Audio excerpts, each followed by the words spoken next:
ओम नमः शिवाय। दोस्तों, बहुत पुराने समय की बात है कि पूर्व काल में दक्षिण भारत की तुंगभद्रा नदी के किनारे एक बड़ी ही सुंदर नगरी बसी हुई थी।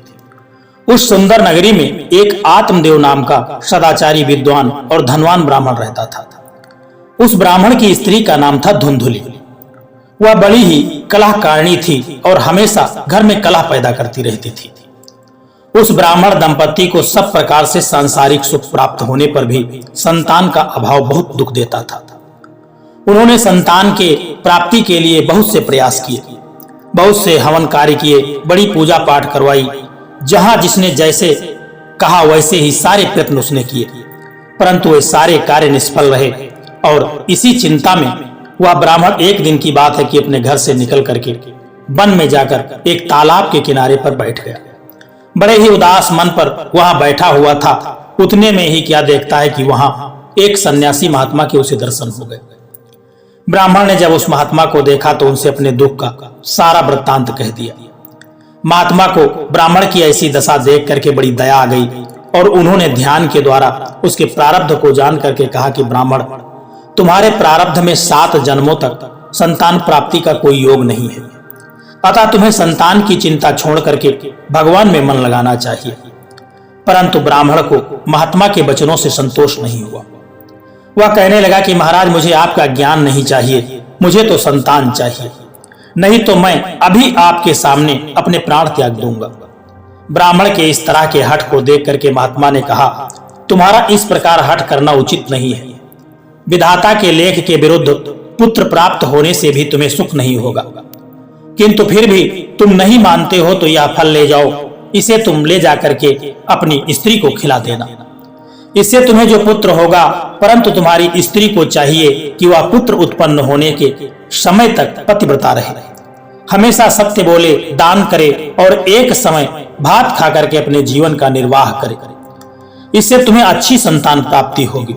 इतना कह करके ब्राह्मण को उस महात्मा ने एक फल दिया। ब्राह्मण ने ले जाकर के फल अपनी स्त्री को दे दिया। उसकी पत्नी ने सोचा कि फल खाने से मुझे नियम पूर्वक रहना पड़ेगा और गर्भ धारण करने से भी तमाम कष्ट होगा, और पुत्र उत्पन्न हो जाने पर उसके लालन पालन में बड़े कष्टों का सामना करना पड़ेगा। इससे तो बांझ रहना ही अच्छा है। यही सोच करके उसने फल अपनी गाय को खिला दिया और अपने पति से झूठ मूठ कह दिया कि मैंने फल खा लिया है। उन्हीं दिनों उसकी छोटी बहन गर्भवती हुई। धुंधुली ने उसके साथ यह तय कर लिया कि जो संतान उसे होगी उसे ला करके वह धुंधली को दे देगी। समय आने पर धुंधली की बहन से एक पुत्र उत्पन्न हुआ और उसने उसे ला करके धुंधली को दे दिया। जगत में यह प्रसिद्ध कर दिया गया कि धुंधली के पुत्र हुआ है और उसका नाम धुंधकारी रखा गया। 3 महीने के अंतर पर गाय को भी एक बालक उत्पन्न हुआ। उसके सभी अवयव मनुष्य के से थे, केवल कान गौ के समान थे, इसलिए उस बालक का नाम रखा गया गोकर्ण। गोकर्ण देखने में बड़े ही सुंदर, तेजस्वी और बुद्धिमान थे। ये थोड़ी ही अवस्था में बड़े विद्वान और ज्ञानी हो गए। इधर जो धुंधकारी था वह बड़ा ही दुश्चरित्र, आचारहीन, क्रोधी, चोर, निर्दयी और वेश्यागामी निकला। वह माता पिता को भी बहुत दुख देता और उनका सारा धन अपहरण करके वेश्याओं को दे आता। आत्मदेव उसके इस व्यवहार से बहुत ही दुखी रहने लगा और रोने लगा। तब गोकर्ण ने उन्हें समझाया और उपदेश दिया। उस उपदेश से उस ब्राह्मण को बड़ा ज्ञान प्राप्त हुआ। पुत्र के उपदेश से प्रभावित होकर के वह वृद्ध ब्राह्मण अपने घर से निकल पड़ा और वन में जाकर के भगवान श्री हरि के परायण होकर के उसने शरीर का त्याग कर दिया। पिता के चले जाने पर धुंधकारी ने उनका जो धन था वह सारा धन नष्ट कर दिया और वह अपनी माता को बहुत सताने लगा और उसी व्यवहार से दुखी होकर के उसकी माता ने कुएं में कूद करके अपने प्राण को त्याग दिया। गोकर्ण ने भी अब घर में रहना उचित नहीं समझा और वह तीर्थ यात्रा के निमित्त वहां से चल दिए। उन्हें माता की मृत्यु तथा पिता के वनवास तथा घर की सारी संपत्ति के नष्ट हो जाने का जरा भी दुख नहीं हुआ, क्योंकि उनकी सर्वत्र समबुद्धि हो गई थी। उनको ज्ञान प्राप्त हो गया था। उनकी दृष्टि में तो कोई न तो शत्रु था और न कोई उनका मित्र था। इधर धुंधकारी 5 वेश्याओं को लेकर के बड़ी ही स्वच्छंदता पूर्वक अपने घर में रहने लगा। एक दिन उन वेश्याओं ने उसे बड़ी निर्दयता पूर्वक मार डाला और उसके शरीर को किसी गड्ढे में डाल करके वहां रख दिया। धुंधकारी अपने दूषित काम से प्रेत योनि को प्राप्त हुआ और इधर उधर भटकता हुआ वह बहुत ही कष्ट पाने लगा।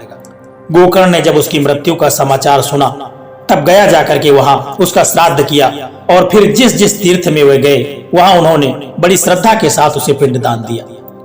गोकर्ण तीर्थ यात्रा करके लौट आए थे। जब रात में अपने घर में सोने गए तब प्रेत बना हुआ धुंधकारी वहां अनेक प्रकार के उत्पात मचाने लगा। गोकर्ण ने देखा अवश्य ही यह कोई प्रेत है और बड़े धैर्य के साथ उससे पूछा कि तू कौन है और तेरी यह दशा किस प्रकार से हुई है। यह सुनकर के धुंधकारी बड़े जोर से रोने लगा, किंतु चेष्टा करने पर भी वह कुछ भी बोल नहीं सका।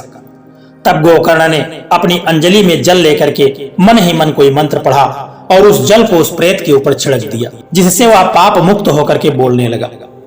उसने बड़े ही दीन दुखी शब्दों में अपना सारा वृत्तांत कह करके सुनाया कि कैसे उसकी मृत्यु हुई और कैसे उसने वेश्यागमन किया और किस तरह से उसके साथ जो भी घटनाएं घटी थी वह सारी कुछ कह करके सुनाया। यातना से छूटने का उपाय पूछा। गोकर्ण ने सोचा कि जब इसकी गया श्राद्ध से भी मुक्ति नहीं हुई है तब इसके लिए कोई असाधारण उपाय सोचना पड़ेगा। साधारण उपायों से काम नहीं चलेगा। उन्होंने प्रेत से कहा कि अच्छा इस समय तुम जाओ, तुम्हारे लिए अवश्य कोई उपाय सोचेंगे, डरो बिल्कुल मत। दूसरे दिन गोकर्ण ने कोई विद्वान योगी और ब्राह्मवादियों से इस विषय में परामर्श किया। उन सबकी राय यह हुई कि भगवान सूर्य नारायण से इस विषय में पूछा जाए और वे जो कुछ भी उपाय बताएं वही किया जाए। गोकर्ण ने उसी समय सबके सामने मंत्र बल से भगवान सूर्य देव की गति को रोक करके उनकी प्रार्थना शुरू कर दी और उनसे इस संबंध में प्रश्न किया। सूर्य देव ने स्पष्ट शब्दों में यह कहा कि इसकी श्रीमद् भागवत से मुक्ति हो सकती है, उसका 7 दिन में पाठ करो। यही सुन करके गोकर्ण भगवान श्रीमद् भागवत कथा के पारायण में प्रवृत्त हो गए।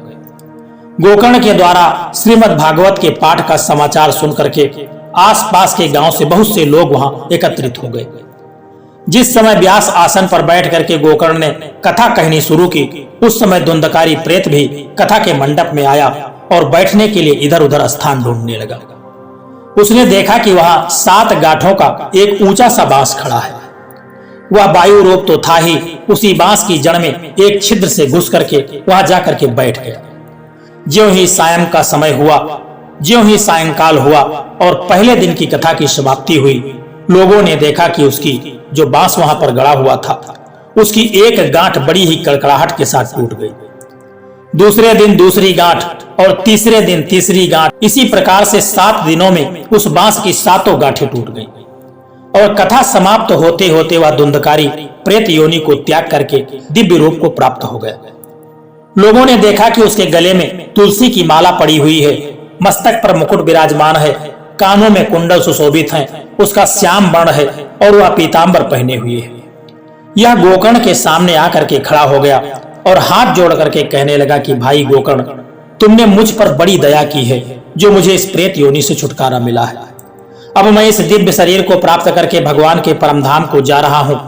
देखो मेरे लिए यह विमान खड़ा है और भगवान विष्णु के पार्षद मुझे बुला रहे हैं।